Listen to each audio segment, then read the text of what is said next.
नाराजी आहे? मला वाटतं आपण स्वतः समक्ष या ठिकाणी मंत्रालयामध्ये आहात. आज कॅबिनेट होती, पण आज नगरपालिकेच्या निवडणुकीच्या निमित्ताने खरं म्हणजे ते छाननी सुरू होती. आज सगळ्यांच्या नजरा प्रत्येक ठिकाणी आपापल्या नगरपालिकेत लागल्या होत्या. आमदार असतील, खासदार असतील, मंत्री असतील, पण त्यांच्या त्या मतदारसंघाचा प्रश्न होता आणि म्हणून काय बहुतांशी म्हणता येणार नाही, पण काही मंत्री गैरहजर होते. पण ते भाजपचे होते, सेनेचे होते, राष्ट्रवादीचे होते. हो.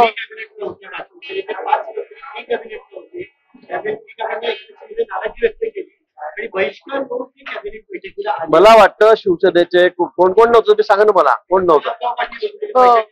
लहान असतील पण जे होते त्यांची नावं सांगा ना. जे होते ते 7-8 मंत्री त्या ठिकाणी बैठकीला हजर होते. मी सोबत होतो, बैठकीमध्ये होतो. मला वाटतं बहिष्कार टाकायचा तर सगळ्यांनीच टाकला असता, पण असं कुठे नाहीये. उगाच या बातम्या मला असं वाटतं पेरल्या जात आहेत. यानंतर 2 बैठकी झाल्या मुख्यमंत्री महोदयांच्या दालनामध्ये. तिथे माननीय शिंदे साहेब त्या ठिकाणी बैठकीला होते. बिबट्याची बैठक झाली, त्या बैठकीला मी स्वतः होतो बिबट्याचा बंदोबस्त करण्याच्या संदर्भात. तिथे अनेक सूचना एकनाथजींनी त्या ठिकाणी दिल्यात. सगळ्या बैठकांना मुख्यमंत्री महोदयांच्या दालनामध्ये नंतर एकनाथजी त्या ठिकाणी हजर होते. आणि म्हणून मला असं वाटतं की काहीतरी चुकीच्या बातम्या फैलवण्याचं काम चाललेलं आहे. आमच्यामध्ये कुठेही वादविवाद नाही किंवा कोणाचाही बहिष्कार आजच्या कॅबिनेटवर नव्हता.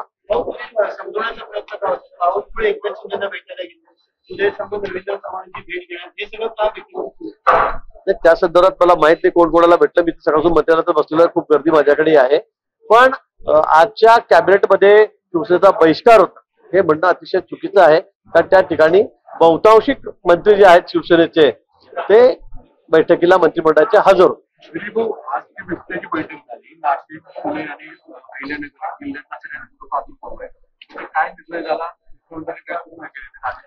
अतिशय महत्वाचा प्रश्न सध्या राज्यामध्ये निर्माण झालेला ही वस्तुस्थिती आहे. बिबट्या ज्या नागरी भागामध्ये येऊन, शहरी भागामध्ये येऊन किंवा शेतामध्ये लोकांवर हल्ले करतायत, लहान मुलांवर हल्ले करतायत, जनावर त्या ठिकाणी मारून खातायत, कुत्र्यांवर जास्त अटॅक त्यांचा झालेला आहे शहरी भागामध्ये येऊन. आणि त्यामुळे भीतीचं वातावरण सगळीकडे आहे, ही वस्तुस्थिती आहे. विशेष करून ज्या ठिकाणी ऊस आहे त्या भागामध्ये सुद्धा बिबट्याचा वावर जास्त वाढलेला आहे आणि त्याची संख्या दिवसेंदिवस वाढत चाललेली. आज सर्वेनुसार जवळपास 1980 मध्ये 2000च्या जवळपास बिबटे हे या ठिकाणी राज्यामध्ये आहेत आणि ते अक्षय आम अगदी गावामध्ये फिरतायत, रस्त्याने फिरतायत आणि नागरिकांवर हल्ले करतायत.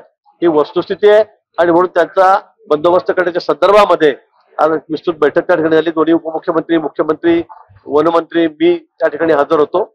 आणि यांचं प्रजनन जास्त थांबवता कसं येईल, यांची संख्या कमी कशी करता येईल, जास्त पिंजरे आणून जास्त रेस्क्यू टीम त्या ठिकाणी तयार करून ट्रेनिंग अधिकारी कर्मचाऱ्यांना देऊन हे पिंजऱ्यामध्ये बंद कसे करता येतील या संदर्भामध्ये सुद्धा विस्तृत चर्चा या ठिकाणी झालेली आहे. पुन्हा या बाबतीमध्ये केंद्राकडून शेड्यूल 1 मधून ते 2 मध्ये कसे टाकता येतील जेणेकरून ते अधिकार खालचे आम्हाला राज्यामध्ये अधिकाऱ्यांना मिळतील, आम्हाला मिळतील, प्रशासनाला मिळतील आणि त्या संदर्भामध्ये केंद्राकडे सुद्धा आम्ही तात्काळ मागणी करणार आहोत. अशा पद्धतीने खूप मोठी चर्चा या विषयावर झाली. निश्चित ज्या ठिकाणी पकडल्यानंतर या बिबट्याला ठेवायचं आहे तर या वर्षभरामध्ये जवळपास 300च्या वर बिबटे हे वन खात्याने पकडलेले आहेत. आता पकडल्यानंतर त्यांना ठेवायचं कुठे हाही मोठा एक प्रश्न आमच्या समोरच्या ठिकाणी आहे आणि म्हणून वनतारामध्ये आम्ही विचारणा केलेली आहे.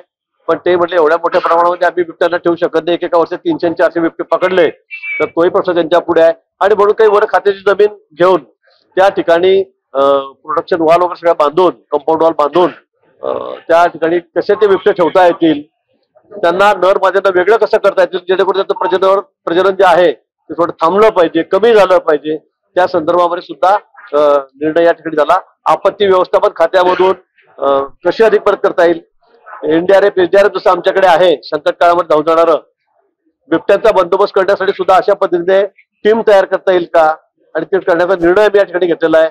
आपत्ती व्यवस्थापन खात्यातून अधिक पिंजरे फंड देऊन, निधी देऊन आमच्या खात्यातून ते या ठिकाणी आम्ही तयार करतो आहोत. पण यांचा बंदोबस्त आता लवकर झाला पाहिजे कारण खूप शहरी भाग असेल, ग्रामीण भागामध्ये खूप अस्वस्थता आणि खूप संताप लोकांच्या मनामध्ये आहे कारण लहान लहान मुलांनाच हे बिबटे या ठिकाणी घेऊन जात आहे.